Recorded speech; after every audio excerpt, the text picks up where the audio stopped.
ಮೊನ್ನೆ ಯಾರೋ ಒಬ್ಬ ಹೇಳ್ತಿದ್ದಂತೆ, ಒಬ್ಬ ಬಹಳ ಮುಸಲ್ಮಾನ್ ಬೆಸ್ಟ್ ಫ್ರೆಂಡ್ ಇದ್ದ, ಅವ ಹಿಂದೂ ಫ್ರೆಂಡ್ ಹತ್ರ ಹೇಳ್ತಿದ್ದಂತೆ, ಇವತ್ತು ನಮ್ಮ ಮಸೀದಿಲಿ ಒಂದು ಹೊಸ ವಿಷಯ ಹೇಳಿದ್ರಪ್ಪ. ಏನು ಅಂತ ಕೇಳಿದ್ನಂತ, ಬಹಳ ಗಳಸ್ಯ ಕಂಠಸ್ಯ. ಏನು ಅಂತ ಕೇಳಿದ್ನಂತೆ ಹಿಂದೂ ಫ್ರೆಂಡ್. ಅವ ಹೇಳಿದ್ನಂತೆ, ನೀವೇನೂ ಮಾಡಕ್ ಹೋಗ್ಬಿಡಿ, ಏನೂ ಮಾಡಕ್ ಹೋಗ್ಬೇಡಿ. ಮನೆ ಶಟ್ರ್ ಕಟ್ತಾರೆ, ಬಿಲ್ಡಿಂಗ್ ಮಾರ್ವಾಡಿ ಕಟ್ತಾನೆ, ಅವ ಅದನ್ನ ಕಟ್ತಾನೆ, ಇವ ಸ್ಕೂಲ್ ಕಟ್ತಾನೆ, ರಾಜಕಾರಣಿ ದುಡ್ಡು ಮಾಡಿ ದೊಡ್ಡ ದೊಡ್ಡ ಬಿಲ್ಡಿಂಗ್ ಕಟ್ತಾನೆ. ನೀವೇನು ಮಾಡಕ್ ಹೋಗ್ಬೇಡಿ, ನೀವು ಬರೀ ಮಕ್ಕಳನ್ನು ಹುಟ್ಟಿಸಿ ಸಾಕು.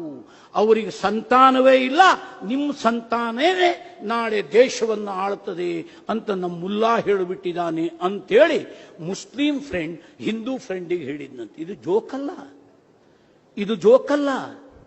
ನಮಗೆ ಮಕ್ಕಳೇ ಬೇಡ, ಸರ್ಕಾರ ಕಾನೂನು ತರುವುದು ಒಂದು ಭಾಗ. ಸಾಧ್ವಿಜಿಯವರು ಪಾರ್ಲಿಮೆಂಟ್ ಮೆಂಬರ್ ಆಗಿರುವುದರಿಂದ ಸ್ವಲ್ಪ ಬಣ್ಣ ಹಚ್ಚಿ ವರ್ಣನೆ ಮಾಡಿದರು. ಸರ್ಕಾರ 10 ಕಾನೂನು ತರಬಹುದು, ಅದನ್ನು ಜಾರಿಗೆ ತರುವವರು ನಮಗೆ ಮಕ್ಕಳೇ ಬೇಡ. ಅವ್ರಿಗೆ ನಾಳೆ ಕುಟುಂಬ ಯೋಜನೆ ಅಂದ್ರೆ 2 ಮಕ್ಕಳನ್ನ ತಂದ್ರೆ ಎಲ್ಲರಿಗೂ ಅಂತ ಇಟ್ಕೊಳ್ಳಿ.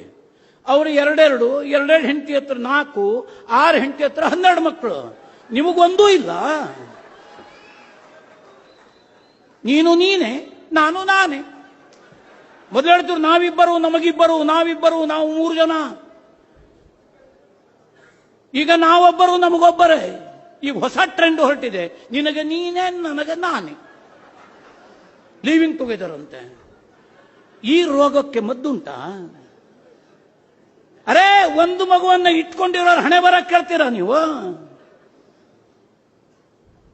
ಆಕ್ಸಿಡೆಂಟಲ್ ಸತ್ತ ಉಡುಪಿಯಲ್ಲಿ, ಜೀವನ ಪರ್ಯಂತರ ಒಂದು ಮಗುವನ್ನು ಹೆತ್ತ ಅಪ್ಪ ಅಮ್ಮ ಕಣ್ಣೀರು ಹಾಕ್ತಾ ಇದ್ದಾರೆ. 2 ಮಕ್ಕಳನ್ನ ಹೆತ್ತವ್ರ ಪಾಡಿ ಏನಿದೆ?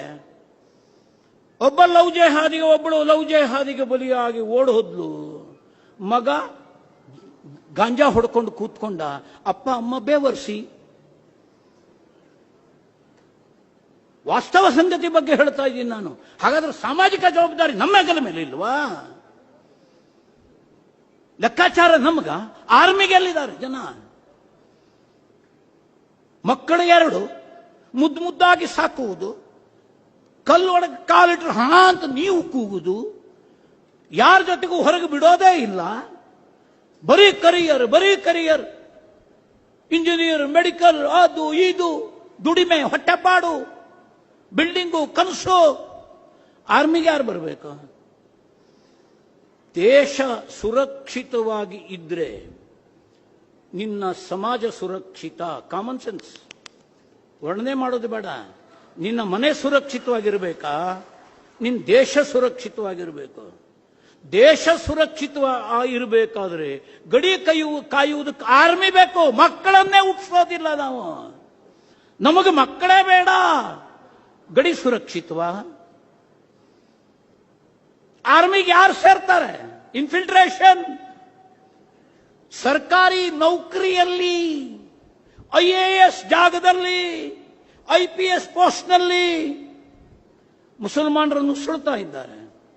ಪ್ರತಿ ವರ್ಷ UPSC ರಿಸಲ್ಟ್ ನೋಡಿ ನೀವು. ಇನ್ಫಿಲ್ಟ್ರೇಷನ್, ಇಸ್ಲಾಮೀಕರಣದ ಯುದ್ಧದ ಮತ್ತೊಂದು ಭಾಗ ಅದು. ಜುಡಿಷಿಯರಿಯಲ್ಲಿ ನುಗ್ಗೋದು, ನುಸುಳೋದು. ನಮ್ಮ ಹತ್ರ ಮಕ್ಕಳೇ ಇಲ್ಲ, ಆರ್ಮಿಗೆ ಹೋಗೋದೇ ಇಲ್ಲ. ಆರ್ಮಿಗೆಲ್ಲ ಅವರೇ. ಏನಾಗ್ಬೇಡ ಅನಾಹುತ. ವಿಜಯನಗರದ ಸಾಮ್ರಾಜ್ಯದ ಪತನ ಇದೆಯಲ್ಲ, ವಿಜಯನಗರದ ಸೇನೆಯ ಸೇನಾಧಿಪತಿ ಒಬ್ಬ ಮುಸಲ್ಮಾನ್, ಮಲ್ಲಿಕಾಫರ್.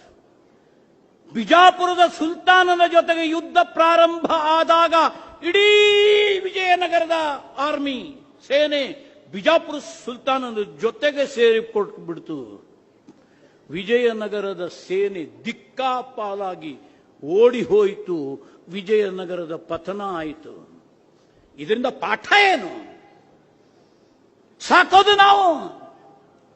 ಹಾವಿನ ಮರಿಗಳಿಗೆ ಹಾಲನ್ನು ಹಾಕಿ ಘಟಸರ್ಪಗಳನ್ನು ಸಾಕಿ ಬೆಳೆಸಿದ ನಾವು ಅವುಗಳಿಂದಲೇ ಕಚ್ಚಿಸಿಕೊಂಡು ಸಾಯುವುದು ಎಂತಹ ಒಂದು ದುರಂತ ಹೇಳಿದು. ಇದನ್ನು ಬದಲಾಯಿಸಬೇಕು. ಇದನ್ನ